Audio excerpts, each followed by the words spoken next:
에스겔서 26장 내용은 두로 멸망에 대한 내용을 네 번에 걸쳐서 반복적으로 선포하고 있는 내용이 소개가 되고 있습니다.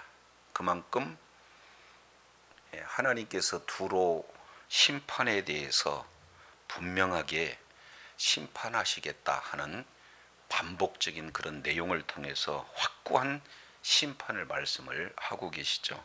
그래서 이제 하나님의 말씀에 벗어났던 남유다에 대한 심판 이후에 주변 나라들에 대한 심판을 진행함으로써 오히려 하나님께서는 주변 나라들을 심판하는 그곳에서 예루살렘 그리고 모든 바로 이스라엘의 회복에 대한 내용이 그 속에 담겨져 있다. 그러면서 네 가지 심판에 대한 내용 중에 먼저 두 가지 부분을 우리가 1절부터 14절까지 내용을 통해서 지난 시간 살펴봤습니다. 이제 네 가지 멸망에 대한 네 차례 걸친 멸망에 대한 세 번째, 네 번째 내용이 오늘 우리가 읽어본 15절부터 21절까지 내용 속에 포함이 되고 있어요. 자, 먼저 15절 우리 한번 다시 보겠습니다.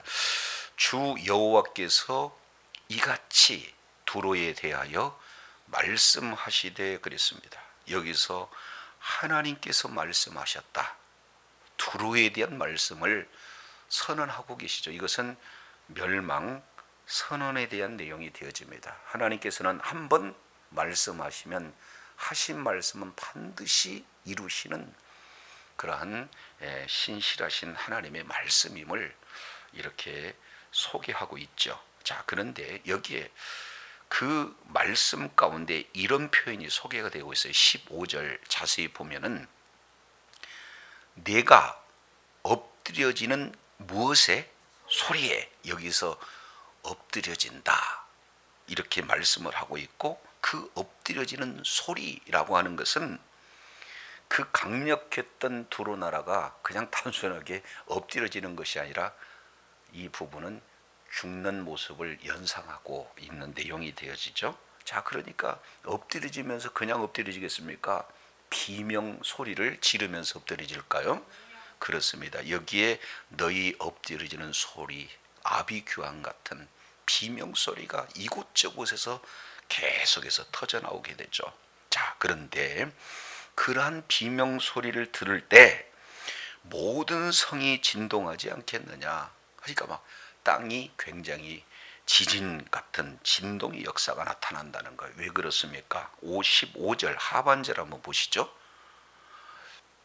곧 너희 가운데 상한 자가 부르짖으며 죽임을 당할 때에라. 그러니까 여기에 엎드려지는 내용과 그리고 죽임을 당할 때 이렇게 표현하고 있으니까 엎드려지는 것은 무엇으로 연결이 되냐면 죽임을 당할 때 내는 그런 소리예요. 근데 이것이 하나님께서 이 소리라고 하는 이 내용을 통해 가지고 얼마나 두로에게 그 심판에 대한 내용을 말씀을 하고 계시는지 우리가 지난 시간 살펴본 내용을 잠깐 13절 한번 보시겠습니다.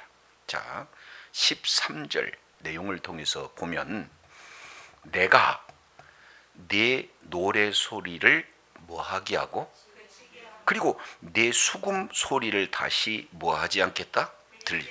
그러니까 여기에서 내 노래 소리, 내 수금 소리, 이 소리와 똑같은 단어를 써서 네가 이제는 예전에는 노래 소리, 수금 소리를 냈는데 이제는 무슨 소리를 내느냐? 비명 소리를 낸다. 지금 이렇게 표현을 하고 있습니다. 아주 대조적인 표현이도 똑같은 소리인데 두로는 기쁜 소리, 노래 소리, 수금 소리를 했던 그들을 우리 주님은 뭘로 바꿔버리느냐?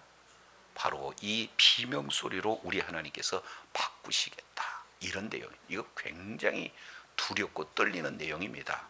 자, 이미 왜 두로가 멸망을 당할 수밖에 없을까? 그 내용은 두로와 그리고 이 남유다의 관계는 아주 친밀한 관계예요.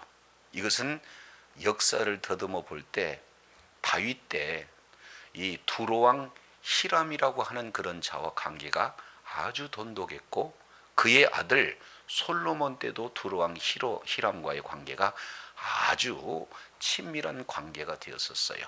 자, 그만큼 이 두로는 해상 무역에 있어서 중심지가 두로였다. 그런데 육지 무역에서 중심지는 어디가 되냐면은 예루살렘을 중심으로 진행을 하고 있는 거죠. 자, 그런데 마음 한켠에는 두로가 해상뿐만 아니라 육지 무역의 중심이 돼서 전체 경제의 가장 우뚝 서는 중심이 되는 국가가 됐으면 좋겠다 하는 나름대로 욕망이 꿈틀거리고 있지 않겠습니까? 그런데 그들의 때마침 요구가 이루어지는 듯 이제 남유다가 하나님의 말씀에 불순종함으로 말미암아 하나님께서 바벨론이라고 하는 나라에 그런 매를 사용해서 무참하게 이렇게 징계하고 올 그때 너무 사이가 좋았던 이 두로는 돕지는 못할 막정 지금 뭐 하고 있느냐, 오늘 13절 내용을 보니까 노랫소리를 냈다는 거예요. 수금소리를 냈다는 거예요. 참 기쁘다, 고소하다. 이제 우리가 이제는 해상에서도 중심지가 되고 육상에서도 중심지가 되었구나. 모든 경제의 가장 우뚝 서는 그 중심 자리에 우리가 있겠구나 하고 쾌재를 불렀다는 거예요. 이것이 하나님께서는 굉장한 진노의 그 출발점이 되어진다라는 것을 우리가 지난 시간에 살펴봤습니다. 그만큼 하나님의 나라가 무너지는 일에, 그리고 교회가 무너지는 일에 예수 그리스도를 잘 믿는 믿음을 가진 자들이 넘어지는 그 일에 기뻐하는 일, 우리 하나님께서는 결탄코 기억하고 심판하신다 하는 이런 내용들을 봐요. 그러니까 노랫소리를 변해서 통곡소리 그리고 비명소리로 바꾸시겠다, 이 엄청난 무시무시한 메시지가 15절에 지금 전해지고 있습니다. 자, 그런데요, 한 부강한 나라가 멸망을 당하게 되면은 그냥 한 나라의 멸망으로 그치는 것이 아니죠. 그 주변 국가들과 굉장히 유기적으로 연결이 되어 있어요. 자, 그랬을 때 16절 한번 보시죠. 16절. 그때 바다의 모든 왕이 그 보좌에서 내려 조복을 벗으며 수놓은 옷을 버리고 떨림을 입듯 하고 그랬습니다. 여기서 벗고 입는 것을 말하고 있는데, 벗는 것은 조복과 수놓은 옷을 벗는 거고, 입는 것은 뭘 입는다는 거예요? 떨림을 입는다는 거예요. 여기서 두 가지 내용. 이 조복이라고 하는 것은 왕들만 입는 옷, 특히 공무에 임할 때 입는 예복의 다른 표현이 조복, 이렇게 표현을 하고 있습니다. 옛날 조선시대 왕이 입는 것을 뭐라고 표현해요? 용포. 그런 의미와 같은 의미가 되어지는 겁니다. 그러니까 왕 또는 아주 고관들이나 입는 값비싼 의복인데 하나의 공적 업무를 수행할 때 입는 하나의 예복이 되어진다, 이렇게 지금 볼 수가 있습니다. 그런데 두로 나라가 멸망당하는데 그 주변에 있는 왕들이 그런 옷을 벗고 겨우 지금 하고 있는 내용은 부들부들 지금 떨고 있다는 거. 그만큼 공포에 그냥 휩싸여 있다, 지금 이렇게 표현을 하고 있습니다. 그런데 떨고 있는 장소 가만히 보세요. 땅에 앉아서 너로 말미암아 무시로 떨며 놀랄 것, 그랬으니까 한 번 떨고 마는 게 아니라 어떻게 돼요? 계속해서 시간과 관계없이 부들부들 지금 떨고 있는 그런 내용입니다. 왕으로서의 체면 다 내려놓고 이러한 극심한 공포 때문에 떨고 있는 모습들을 보게 되죠. 자, 여기에서 바다의 모든 왕이라고 하는 것은 세상 나라의 임금들을 말하고 있습니다.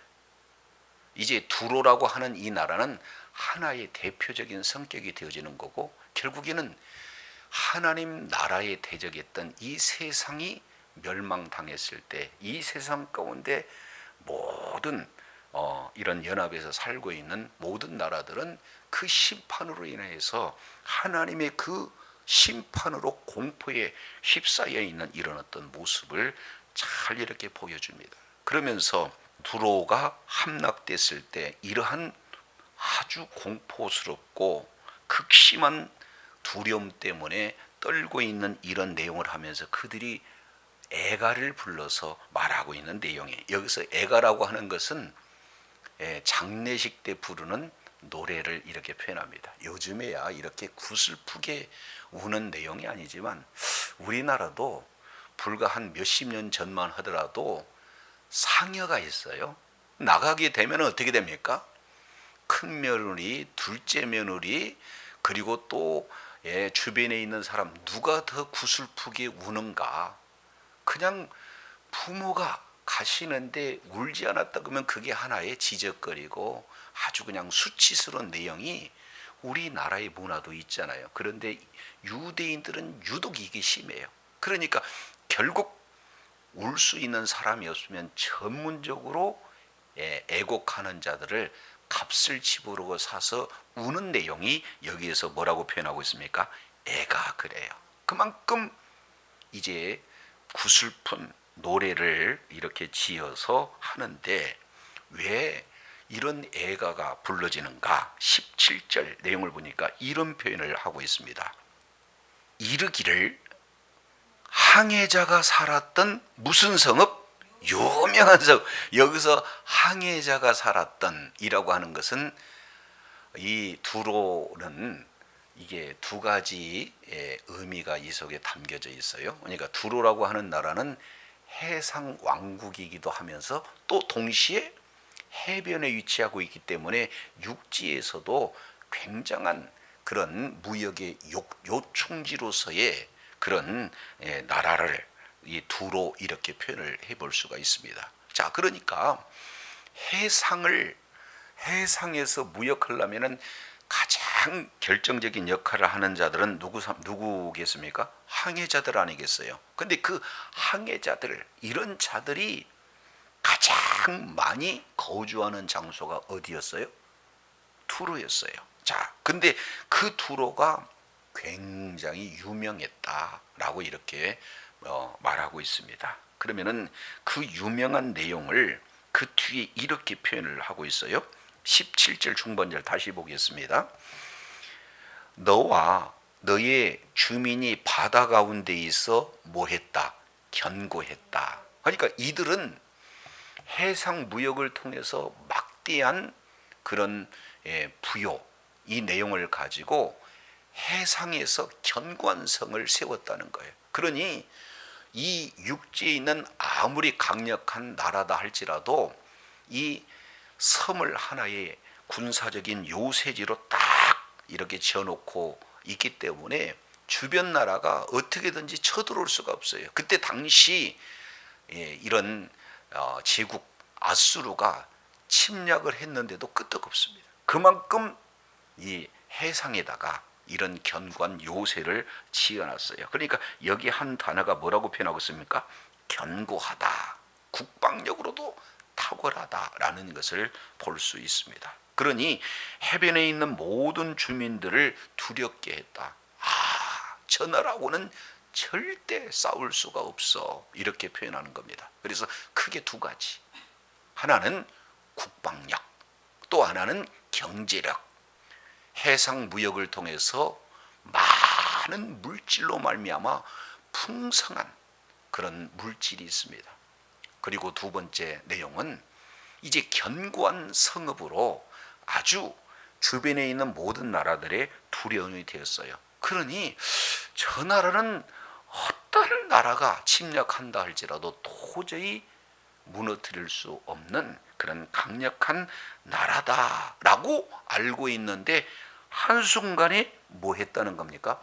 멸망당했다. 지금 이런 표현들을 하고 있는 거예요. 그러니 18절 내용을 통해서 보니 내가 무너지는 그날에 섬들이 진동할 것이며 바다 가운데 섬들이 내 결국을 보고 놀라리로다. 그와 함께 연관 지어서 이렇게 무역을 했던 그런 자들이 이제 꿈이 다 없어지게 되어지는 거예요. 그러니까 주변에 있는 모든 사람들이 우리는 망했다 하고 탄식하고 있는 그런 장면을 말씀하고 있습니다. 자, 그렇다면 여기서 우리가 한 가지 생각해 볼 수가 있죠. 바로 우리는, 많은 사람들은 이 세상에서 뭘 하기를 바라느냐? 유명해지기를 바래요. 왜 이렇게 많이 배우고 그리고 많은 돈을 벌고 그러냐면은 다른 사람에 비해서 어떻게 됩니까? 아주 견고한 거죠. 예, 견고한 명성, 그리고 견고한 지위, 그리고 이 견고한 성공, 이런 내용들의 우리 그런 세상 사람들의 가지고 있는 하나의 로망 아니겠어요? 자, 그런데 아마 저런 정도의 부요함, 저런 정도의 인맥, 그 어떤 누구도 무너뜨릴 수 없는 난공불락이야. 그런데 어느 날 갑자기 뭐예요? 쫄딱 망할 수가 있다. 이런 부분들을 우리가 교훈 삼아 볼 수가 있습니다. 자, 그렇다면 이제 세상의 부귀를 쫓아가고 세상의 영광을 쫓아가고 세상의 명예를 쫓아가게 되어질 때 이 세상이 삽시간에 이렇게 무너지는 그런 경우를 보고 탄식하고 있는 그런 모습, 이 내용을 우리가 눈여겨볼 필요가 있어요. 우리 잠깐 한 군데 찾아보도록 하겠습니다. 베드로전서 1장이에요. 베드로전서 1장 24절입니다. 그러므로 모든 육체는 풀과 같고 그의 모든 영광이 풀의 꽃과 같으니 풀은 마르고 꽃은 떨어지되 시들어진대. 그러니까 어떤 개개인마다 이제 모든 육체는 풀과 같고 그의 모든 영광이 풀의 꽃과 같다, 이렇게 지금 표현하고 있습니까? 굉장히 화려할 때가 있다 그 말이죠. 물질적으로도 그리고 가정적으로도 명예적으로도 꽃이 만개하듯이 이런 영광을 구가하는 그런 경우가 있습니다. 근데 이게 오래되지 않아요. 그러니까 풀은 때가 되면 마를 수가 있고 꽃은 때가 되면 어떻게 해요? 떨어질 수가 있다라는 교훈을 우리가 눈여겨볼 필요가 있습니다. 그렇다면 우리는 25절 오직 그래요. 이 사실을 우리가 안다면 주의 말씀은 떨어진다, 쇠한다, 아니면 세세토록 있다. 그렇습니다. 그러니 하나님의 말씀만이 영원한 생명을 저와 여러분에게 주실 줄로 깨달으시길 바랍니다. 그렇기 때문에 부요해도 그 부요를 이렇게 만들게 하는 그런 하나님의 말씀에 우리가 붙들렸을 때, 그리고 유명해도 그 유명하게 되는 하나님의 말씀을 붙들었을 때, 유명하든 유명하지 않든 부유하든 부유하지 않든 영원한 하나님의 말씀을 붙들었을 때 우리는 허무한 것을 붙들지 않고 영원한 것을 붙들었기에 그까지 하나님의 허락하신 행복한 그런 자리에 있게 될 줄로 믿습니다. 이것을 우리 주님은 교훈을 하고 있어요. 자, 그렇다면 두로가 이제 하나님의 언약 백성이 멸망하는 것을 아주 그냥 너무나 기뻐했다는 거죠. 그래서 이런 어떤 내용들을 통해서 우리가 정말로 교훈 받아야 할 내용은 어떤 부분인가, 우리 한 군데 더 찾아보도록 하겠습니다. 갈라디아서 6장이에요. 갈라디아서 6장.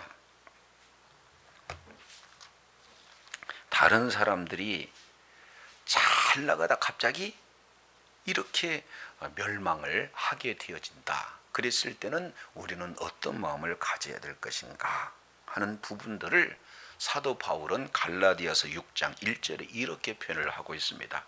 형제들아, 사람이 만일 무슨 범죄한 일이 드러나거든 신령한 너희는 온유한 심령으로 그러한 자를 뭐하고? 바로잡고, 그 다음에 내 자신을 돌아보아 너도 시험을 받을까 뭐하라? 두려워하라. 지금 이런 표현을 하고 있습니다. 자, 갈라디아서 6장 1절 이 내용을 통해서 보면은 누구나 다 시험을 받을 때가 있다는 거예요. 그러면 그런 시험을, 범죄로 인해서 시험을 당하게 되어지면은 1차적으로는 이런 하나님의 말씀에 벗어났기 때문에 그러지 말라 하고 다시금 하나님의 말씀으로 돌이키는 그 일에 앞장서야 되겠지만, 이것은 이것으로 끝나는 것이 아니라 그 일이 누구에게도 임한다는 사실을 알아라는 거예요.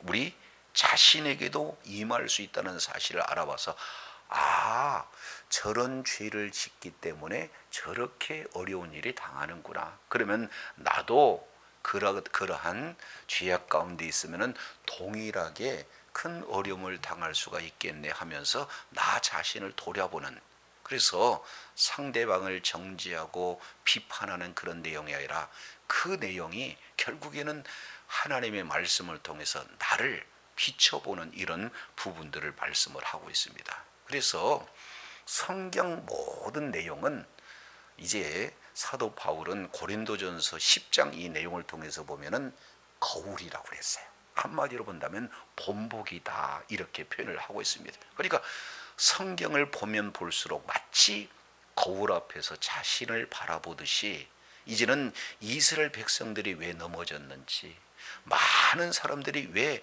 죄악 가운데 그런 어려운 고난 가운데 있는지, 이런 내용들을 바라보고 자기 자신을 돌아볼 수 있는 거울 삼는 것, 본보기 삼는 것이 바로 지혜자의 면모인 줄로 깨달으시길 바랍니다. 자, 그렇다면은 두로는 남의 넘어짐을 기뻐하다가 그 기쁨의 소리가 결국에는 아주 비참한 신음소리로 바꿔지는 그런 어리석은 일을 겪었듯이, 저와 여러분이 정말로 우리 주변에 어렵고 힘든 그런 사람을 손가락질하고 전제하고 비판하는 그런 자리에 있는 것이 아니라 정말로 그 모습이 내 모습일 수 있다라고 나를 점검하면서 오히려 함께 울고 함께 웃는 그런, 이제 넘어지는 사람에게 진정한, 바로 하나님의 말씀만이 영원하다는 것을 바로 저도 여러분도 알고, 그 말씀이 위로가 되고 말씀이 격려가 되고 말씀께로 이끄는 그런 존귀한 자리에 있기를 간절히 소망합니다. 자, 이제 크게 두 번째예요. 15절부터 18절까지 이 세상에 유명한 모든 그런 나라들은 순식간에 멸망당할 수가 있다. 그 멸망당할 때 주변에 있는 모든 자들 역시 마찬가지로 탄식할 수밖에 없는 것이 이 세상 나라의 마지막 종국임을 우리가 살펴봤다면, 19절부터 21절까지 이 내용을 통해서 보면은 바로 이러한 세상 나라가 철저하게 그 멸망을 보여주고 있다, 지금 이런 내용을 말씀하고 있습니다. 자, 19절 내용을 보니까 주 여호와께서 이같이 말씀하셨느니라. 내가 너를 주민이 없는 성읍과 같이 황폐한 성읍이 되게 하고, 그러면 여기서 내가 되게 했다. 어떻게 해요? 황폐한 성읍이 되게 했다. 지금 이런 표현들을 하고 있습니다. 자, 그리고 깊은 바다가 네 위에 오르게 하며 큰 물이 너를 뭐 했다? 덮게 했다. 이 내용을 통해서 보면은 1차적으로는 이 심판할 수 있는 그런 자가 이 두로라고 있는 이 강력한 나라를 아수르도 어떻게 할 수가 없어요. 그런데 나중에 알렉산더 대왕 때 이 일들을 이름으로 두로를 완전히 심판하게 된 거죠. 그런데 이 두로의 마지막 내용은 그곳에서 사람이 살 수 없는 곳으로 만들어 놨습니다. 그러니까 역사상 그 두로가 그토록 견고한 나라였고 그토록 부유한 나라였는데 가서 고고학자들이 찾아보면 없어요. 왜 그렇습니까? 그만큼 하나님은 철저하게 그것을 이렇게 심판하셨다라는 사실을 지금 역사적으로 보여주고 있습니다. 근데 이러한 알렉산더라고 하는 그런 왕은 하나의 도구에 불과하고 실제 이렇게 황폐하게 만들어버렸던 분은 누구예요? 하나님께서 이 일을 하셨다. 그래서 내가 했다, 내가 했다, 내가 했다, 이것을 계속 반복하고 있습니다. 자, 19절 내가, 그리고 20절 내가, 21절 내가. 하나님께서 이 모든 역사의 주관자이심을 믿으시기 바랍니다. 그러니 우리 눈에 보이지 않지만 모든 역사의 배후에는 누가 계시느냐? 하나님이 계신다. 하나님께서 이 모든 것으로 이제는 심판을 하고 계셔요. 하나님의 관심은 하나님의 나라에 있습니다. 하나님의 언약 백성이 있습니다. 하나님이 예수 그리스도의 피의 값을 지고 사신 성도들에게 하나님의 눈길과 관심이 있는 줄로 깨닫시길 바랍니다. 그런 하나님의 그런 어떤 나라에 대항하는 이 세상은 이렇게 철저하게 황폐되어지는 것이 마지막 종국의 내용이 되어져요. 자, 그랬을 때 20절 한번 보시겠습니다. 내가 너를 구덩이에 내려가는 자와 함께 내려가서 옛적 사람들에게로 나아가게 하고 너를 그 구덩이에 내려가게 한 자와 함께 땅 깊은 곳 예로부터 황폐한 곳에 살게 하리라. 내가 다시는 사람들이 거주하는 곳이 되지 못하게 하리니 살아있는 자의 땅에서 영광을 얻지 못하리라. 우리 하나님께서 두로라고 하는 이 나라를 역사에서 뭐예요? 영원히 지워버리겠다는, 여기서 반복되는 단어가 두 가지, 두 번 반복되는 것이 있습니다.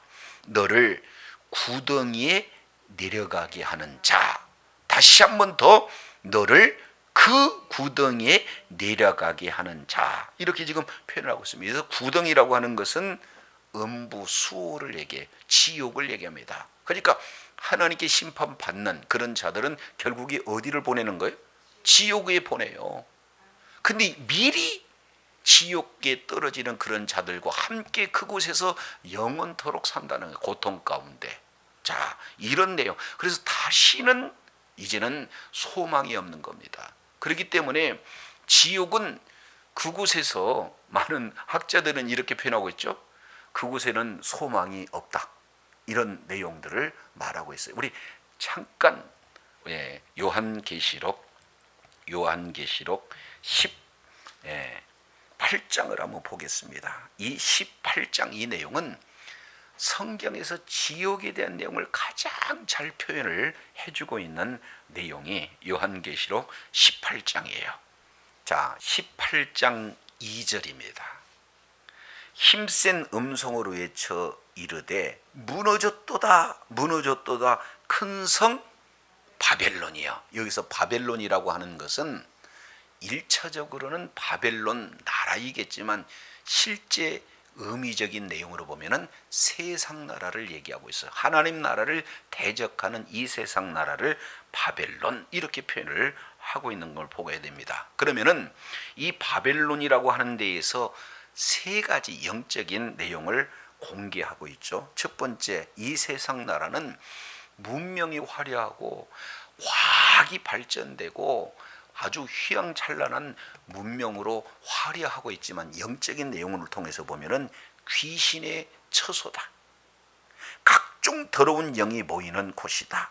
그리고 각종 더럽고 가증한 새들이 모이는 곳이 되었다. 이렇게 표현하고 있습니다. 이제 그 배후에 사람들은 이 악한 영에게 조종돼요. 귀신의 영에 사로잡히게 되어지는 겁니다. 그래서 하나님이 원하는 뜻보다는 이 사탄의 노예가 돼서 사는 것이 바로 이 세상 나라의 모습을 잘 이렇게 보여주고 있어요. 자, 그런데 18절 우리 주님께서 저와 여러분에게 이렇게 말씀하고자 하는 그 중심이 4절 이렇게 표현하게 되어 있습니다. 내가 들으니 하늘로서 다른 음성이 나서 이르되 내 백성아 거기서 나와라. 이렇게 표현하고 있습니다. 여기서 거기서라고 하는 것은 어디를 얘기합니까? 바벨론, 세상에서 나와라는 거예요. 이 악한 영에 지배받는 그곳에서 나오라는 거예요. 누가? 내 백성이 나오라. 그리고 그들의 죄에 참여해서는 안 된다. 그들이 받을 재앙을 받아서는 안 된다. 왜냐하면 그 죄는 하늘에 사무쳤고 하나님은 그 불의한 일들을 기억하기 때문에 그곳에서 나와라. 이렇게 지금 말하고 있습니다. 저와 여러분은 죄악에서 나와야 될 줄로 믿습니다. 이제 악한 영의 이런 종로로 타고 있는 그곳에서 나와야 된다는 거예요. 자, 그러면 이런 표현을 하고 있어요. 14장. 앞으로 조금 몇 장만 넘기면 요한계시록 14장 똑같은 내용을 지금 말하고 있습니다. 이미 우리 하나님의 마음을 살펴봤으니까 14장 8절 또 다른 천사 곧 둘째가 그 뒤를 따라 말하되 똑같이 뭐래요? 무너졌도다 무너졌다 큰 성 바벨론이여 모든 나라를 그의 음행으로 인하여 진노의 포도주를 먹이는 자들이다. 지금 이런 표현을 하고 있습니다. 그러면서 셋째 천사가 다시 얘기해요. 또 다른 천사고 셋째가 그를 따르며 큰 음성으로 이르되 만일 누구든지 짐승과 그의 우상에게 경배하고 이마에나 손에 뭐를 받으면 계속해서 악한 영은 우리들에게 이 짐승의 표를 이렇게 받으라고 이렇게 유혹하고 미혹하고 이렇게 협박하고 있는 이러는 모습을 볼 수가 있게 되어집니다. 자, 그러면은 하나님의 백성, 하나님의 자녀는 하나님이 지켜주신 줄로 깨닫기를 바랍니다. 그러니까 하나님의 자손은 건드릴 수가 없어요. 자, 그랬을 때 사탄이를 따라다니고 사탄이의 종이 철저하게 됐던 그런 자들은 사탄이의 그런 표를 받게 되어진다는 거죠. 자, 그렇게 되었을 때 10절이에요. 자, 여기에 지옥에 대한 성경에서 가장 정확한 표현을 말하고 있죠. 10절입니다. 그도 하나님의 진노의 포도주를 마시리니 그 진노의 잔에 섞인 것이 없이 부준 포도주라. 자, 첫 번째예요.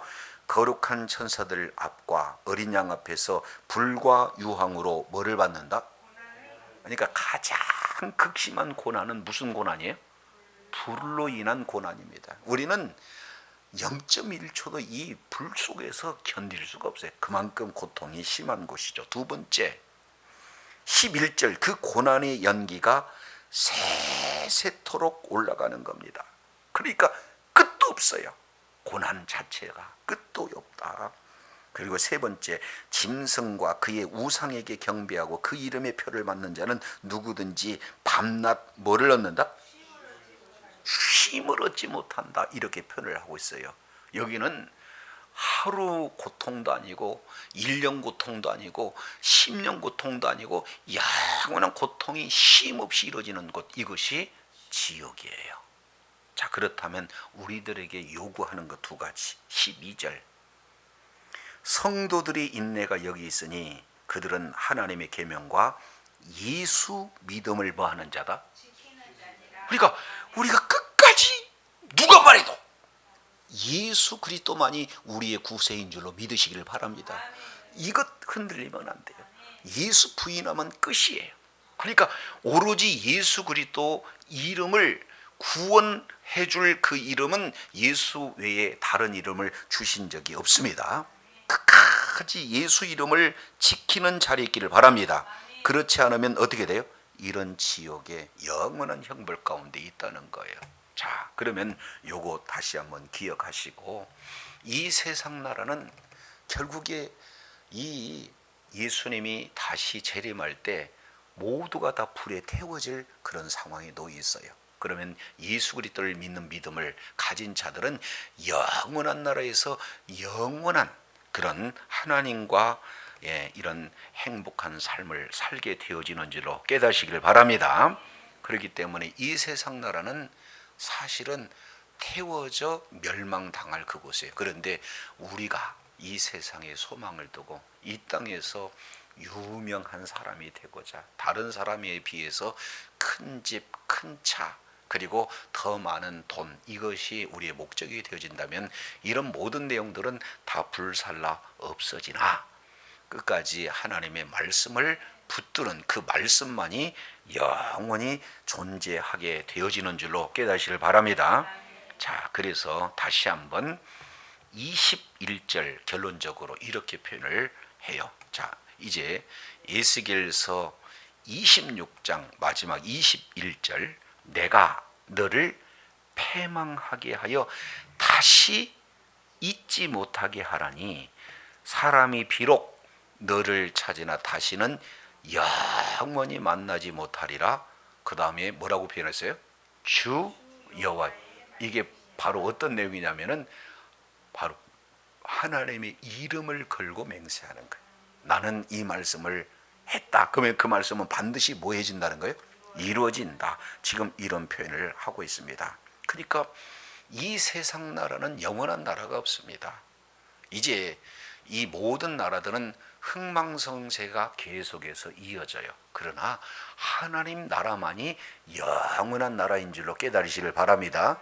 그렇다면 우리는 이 멸망당할 이 세상에 소망을 두어야 될 것인가? 아니면 영원히 멸망치 않고 영원한 나라 하나님 나라의 소망을 두어야 될 것인가? 이것은 아주 분명하고 자명한 그런 내용이 되어집니다. 그래서 저와 여러분이 이 땅에 살아가면서 비록 많은 것은 갖지 못했다 할지라도, 또 많은 것을 가졌다 할지라도, 유명하지 못한다 할지라도, 또 유명했다 할지라도 우리의 그 가치를 이 세상에 두지 않고 하나님 나라의 가치를 두고 살아갔을 때 하나님의 놀라운 은혜가 충만히 임하게 될 줄로 믿습니다. 이제 한 군데 찾아보고 마치겠습니다. 그러면 이 세상의 가치를 두지 않고 영원한 나라의 가치를 두고자 하는 그런 삶을 이제 사도 바울은 이런 표현을 하고 있어요. 우리 잠깐 고린도 후서를 한번 보겠습니다. 고린도 후서 6장 7절입니다. 진리의 말씀과 하나님의 능력 안에 있어 의의 병기로 좌우하고 영광과 욕됨으로 말미암으며 악한 이름과 아름다운 이름으로 말미암으며, 그 다음에 이렇게 표현을 하고 있습니다. 자, 고린도 후서 6장 8절 하반절, 속이는 자 같으나 뭐하고? 참되고. 이 땅에 살아가면서 하나님의 나라를 얘기하잖아요. 눈에 안 보이는 하나님의 나라를 얘기하니까 마치 속이는 자처럼 이렇게 오해를 받고 있어요. 그런데 눈에 보이는 이 세상은 때가 되어지면 없어질 나라고, 눈에 보이지는 않지만 바로 우리가 영원한 삶의 기초가 되어지는 하나님의 나라를 소망하고 있는 것은 겉으로 보기에는 마치 속이는 자 같으나 진정한 참된 믿음의 소유자인 줄로 믿습니다. 두 번째 9절, 무명한 자 같으나 뭐예요? 유명해. 이 땅에서 이제 많이 배운 사람 유명합니다. 많이 가진 사람 유명해요. 또 많은 사람들에게 존경받는 사람들 유명해요. 그런데 예수 그리스도를 믿는 믿음으로 이 세상의 가치를 두지 않고 하나님 나라의 가치를 두는 이런 자들은 세상 사람들이 비록 알아주지 않는 무명한 자 같으나 진짜 유명한 자가 바로 하나님 나라의 소망을 두고 묵묵히 하나님의 뜻을 이뤄가는 자가 진정한 하나님이 보시기에 유명한 자인 줄로 믿습니다. 그러니 세상에서 유명한 자들에게 우리가 기죽을 이유가 없어요. 세 번째 19절 하반절 내용을 보니까 죽은 자 같으나 보라 뭐하고? 살고. 그래요. 그러니까 이 세상에서 예수 믿는 것 때문에 많은 사람들에게 밟혀요. 살았으나 죽은 자 취급을 당해요. 그렇지 않습니까? 그래서 바른 복음, 바른 진리, 영원한 영생, 이 내용을 얘기하면은 뭐 세상이 그렇게 유명하지도 않은데 눈을 부라리고 우아래로 훑어가면서 굉장히 멸시하잖아요. 죽은 자 취급하잖아요. 그런데 실제 그들은 살아있으나 죽은 자지만 예수 그리스도를 믿는 믿음을 가진 자는 죽은 자같이 질밟히지만 그 자가 진정한 살아있는 자가 된 줄로 믿습니다. 그리고 이어서 9절 하반절, 징계를 받는 자 같지나 죽임을 당하지 않는다, 이렇게 표현을 하고 있어요. 때로는 예수를 믿는 것 때문에 질병이 올 수도 있어요. 예수 믿는 믿음을 지키기 위해서 더 물질적으로 이런 아주 고난을 당할 때도 있어요. 그러면 세상 사람들은 이렇게 얘기해. 아니, 예수 믿으면서 뭐 저렇게까지 아프고 예수 믿으면서 저렇게까지 물질이 없고 저기 그게 과연 맞느냐, 이렇게 비아냥거릴 수가 있잖아요. 자, 그런데 그렇지 않다는 거예요. 자 10절 보세요. 근심하는 자 같으나 뭐예요? 항상 기뻐. 그래요. 예수 그리스도를 믿는 믿음을 가지게 되어지면은 이미 그 10년 가운데 천국이 임했기 때문에 죽어도 천국, 살아도 천국, 아파도 천국, 나아도 천국, 없어도 천국, 부유해도 천국인 줄로 깨달으시길 바랍니다. 그러니까 이 세상의 환경 때문에 희비가 교차되지 않는다. 그러니까 이 환경 보고 기뻐하거나 환경 보고 슬퍼하는 것이 아니라 하나님의 나라하는, 바로 진정한 기쁨이 충만하는 그런 복된 은혜 가운데 거하게 된 줄로 믿습니다. 그러면서 참 놀라운 일이에요. 10절 하반절, 가난한 자 같으나 많은 사람을 뭐하게 해야 하는 자? 그렇습니다. 네.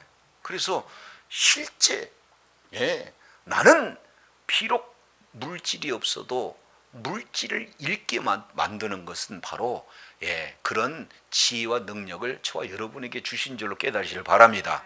그러니 우리는 이렇게 없다, 이렇게 한다 할지라도 얼마든지 있게 만들 수 있는 그런 지혜와 능력을 저와 여러분에게 주신 줄로 깨달으시길 바랍니다.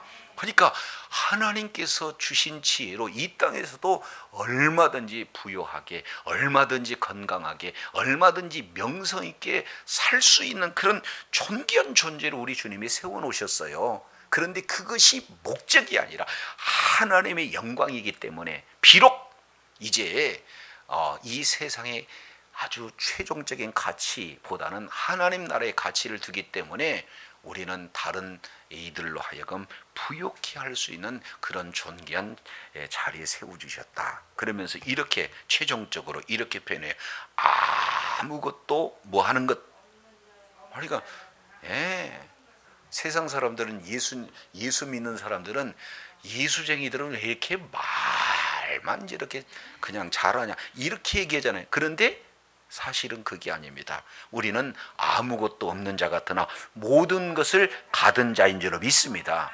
그러니 이제는 사도 바울은 없어도 이제 있는 자처럼, 있어도 없는 자처럼, 있고 없고를 떠나서 모든 것이 모든 것의 주인이 되신 우리 주님과 함께 동행하기 때문에 이제는 그러한 자존감이 아주 짱입니다. 그래서 저도 여러분도 이제 하나님의 나라에 영원한 생명을 이렇게 받은 자예요. 우리 신분은 하나님의 자녀인 줄로 믿습니다. 그리고 하나님 나라의 기업을 상속받을 그런 존귀한 존재, 잠시 잠깐 이 땅에서 살아가면서 조금 어려움이 있다 할지라도 그것은 잠시 잠깐일 뿐, 주님 오시는 그날 영원한 나라에서 영원한 천국의 주인이 되어 늘 주님과 동행하는 축복의 자녀가 되어진 줄로 믿습니다.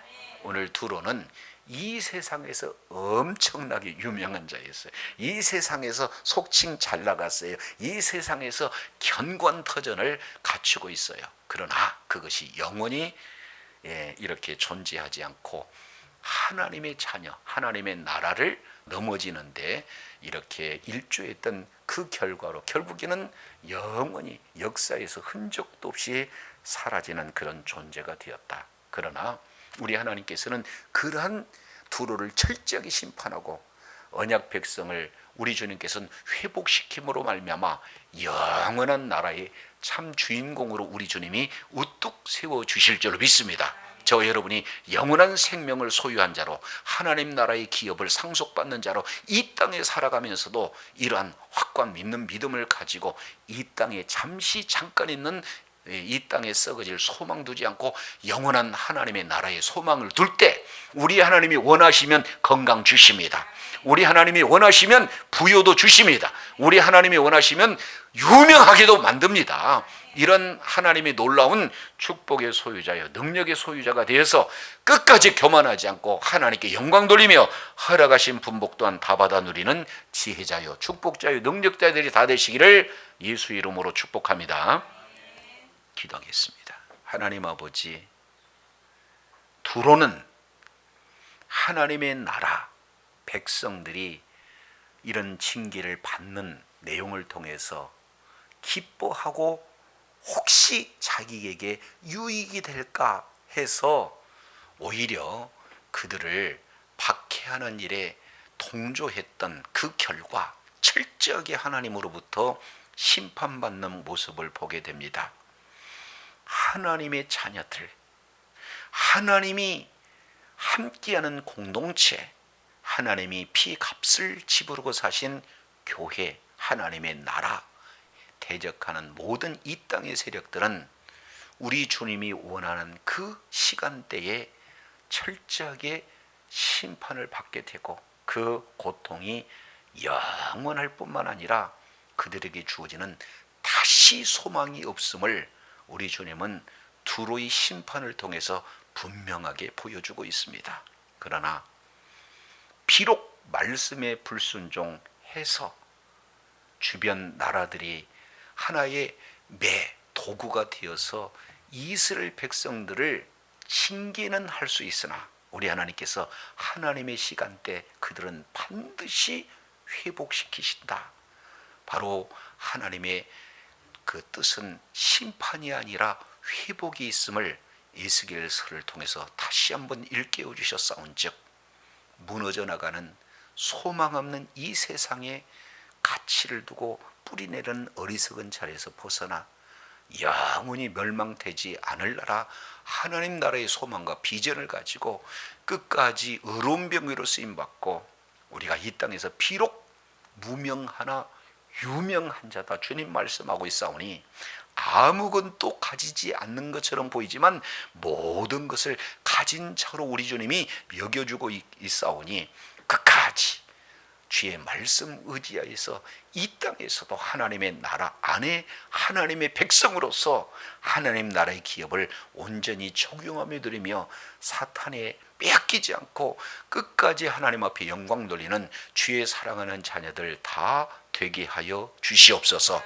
감사드리며 예수님 이름으로 기도드립니다. 아멘.